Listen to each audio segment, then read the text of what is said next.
I forgot to say in the last video that I just got home from curriculum night. I got soaked because it was raining, and I just wanted to let you know it was such a joy to meet all your parents. You're so lucky to have parents that would come to school after work and it was raining to come support you in your education. They were all wonderful. So our next section is called What's in a Name? There's a bunch of stories of how I got my name, Pebble. And the one I believe is that I was born in the 70s and I had flaming red hair when I popped out. So who knows what the true story is. But anyway, I digress. So we talked about how humans, we naturally classify things. And in science, there's kind of this thing that we say that you're either a splitter or you're a clumper. And so a clumper would look at our classroom and say,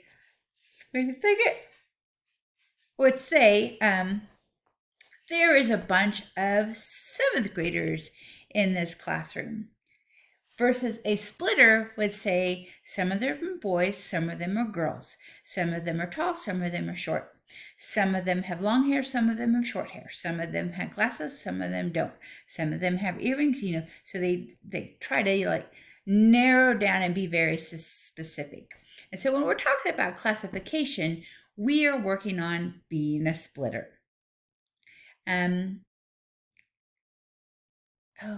That makes me hungry. I haven't eaten yet. I might want a hamburger. Sorry, I was looking at the cartoon.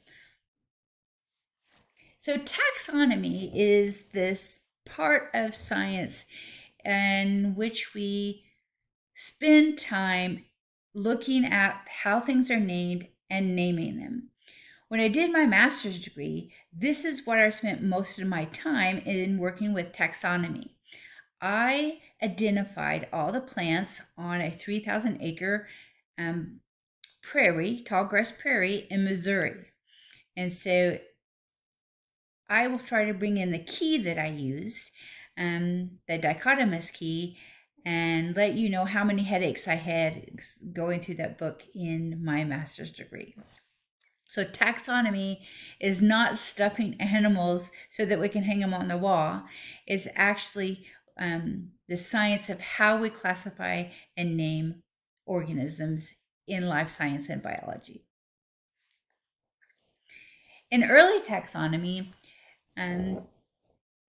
organisms' names could be very, very long, and sometimes it would get lost in translation. And so here's an example. In early taxonomy, we could have named this leaf an oak with deeply divided leaves that have no hairs on their undersides and no teeth around their edges. Well, that's a lot of stuff to remember about one species of tree.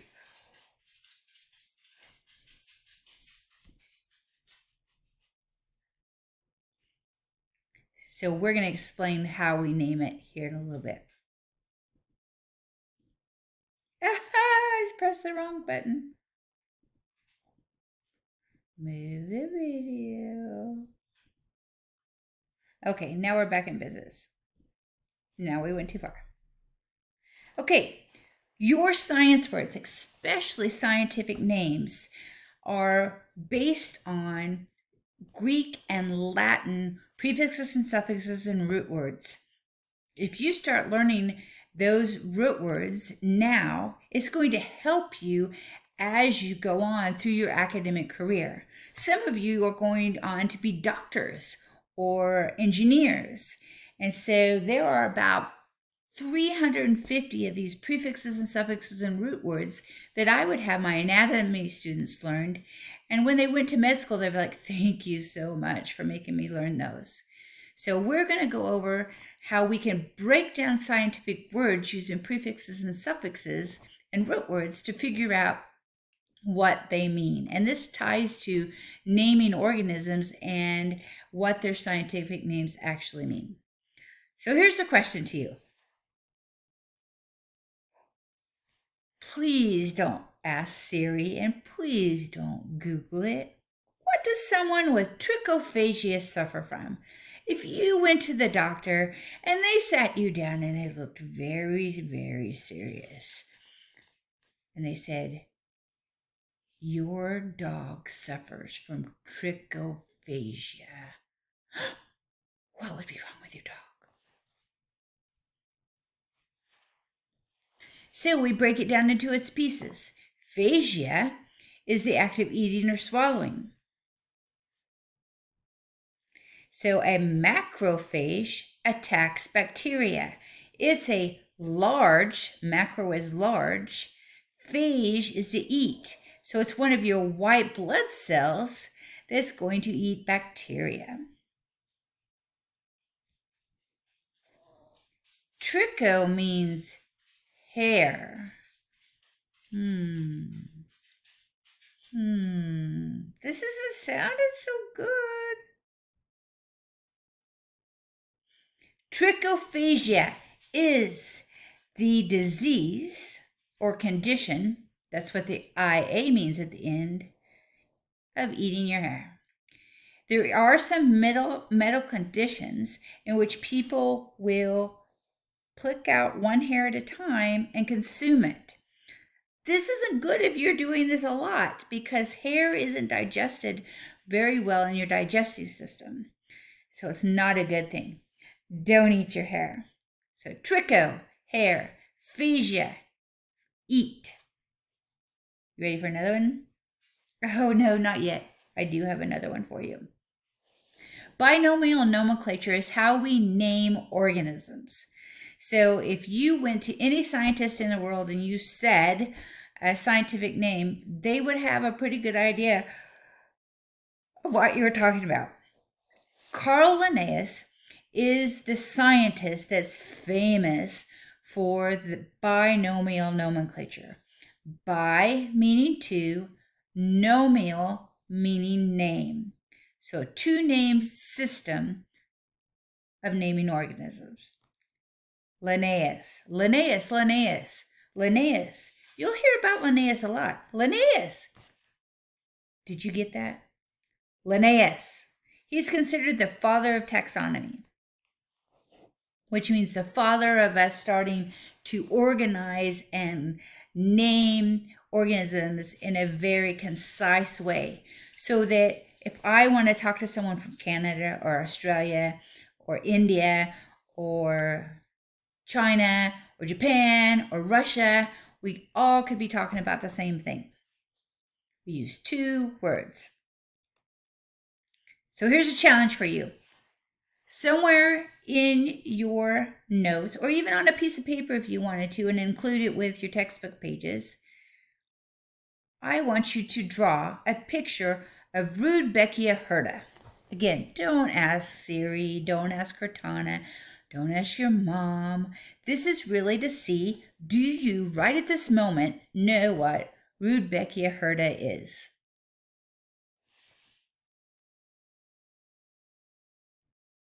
Have you drawn a picture? Is it more than just a circle? I hope so. Okay, so here's a clue. Hirta means hairy. Are you going to change your drawing any? Pause the video and draw me a picture of Rudbeckia hirta.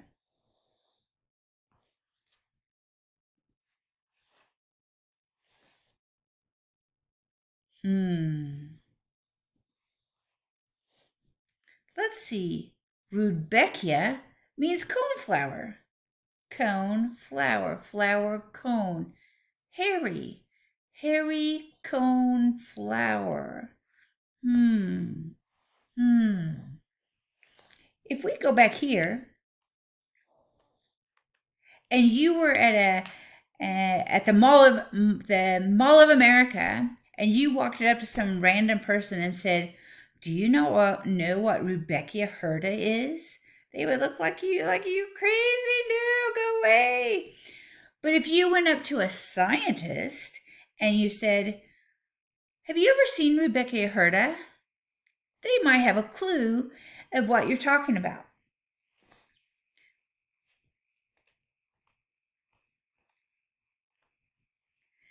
So here is an artist rendition of Rudbeckia hirta.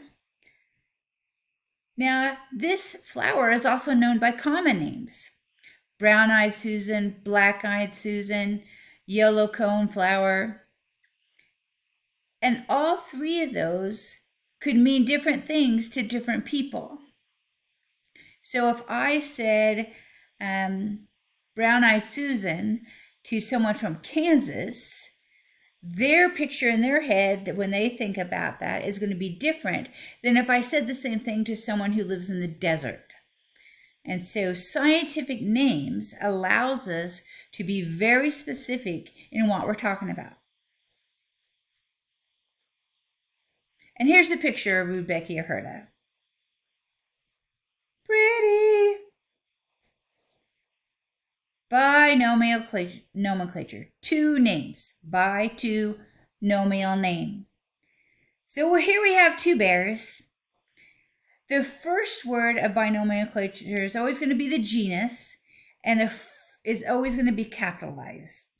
When you write words in your notes or anywhere else, you should underline them to set them apart from all the other text.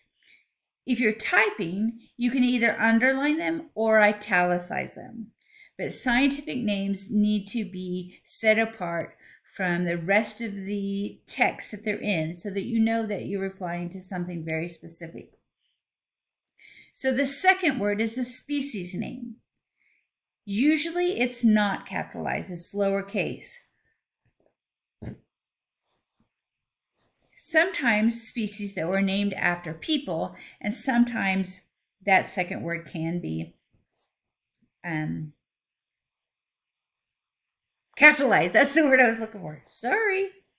Okay, so Ursa means bear. If you know anything about the constellations, you know that we have Ursa Minor and Ursa Major, the Big Dipper and the Little Dipper. And then the other bear is called Ursa Arctos.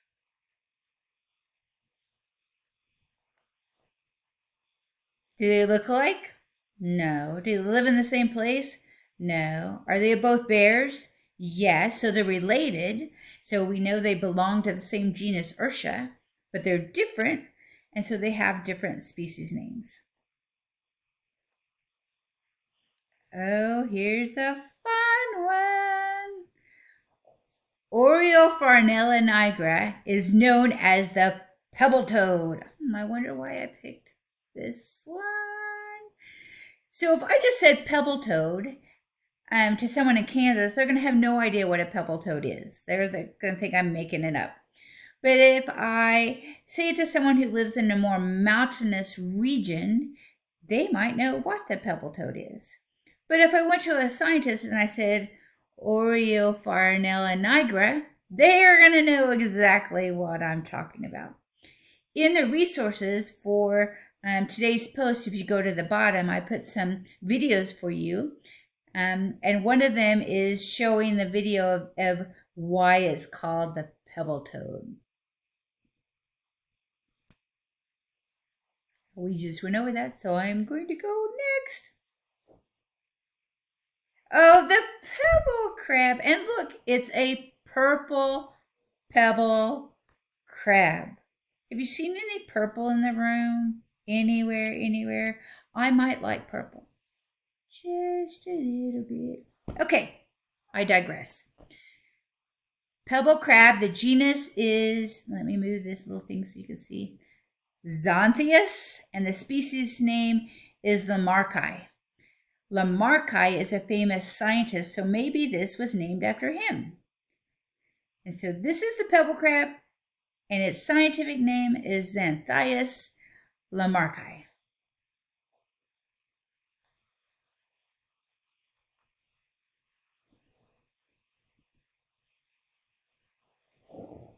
So why do we need scientific names? This is the exact reason.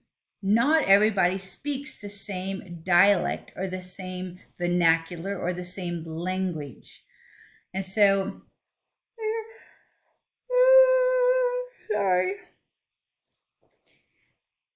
If caught, if someone from Russia, I hope that's how you say it, I don't know, said that to me, I would have no idea what they're talking about.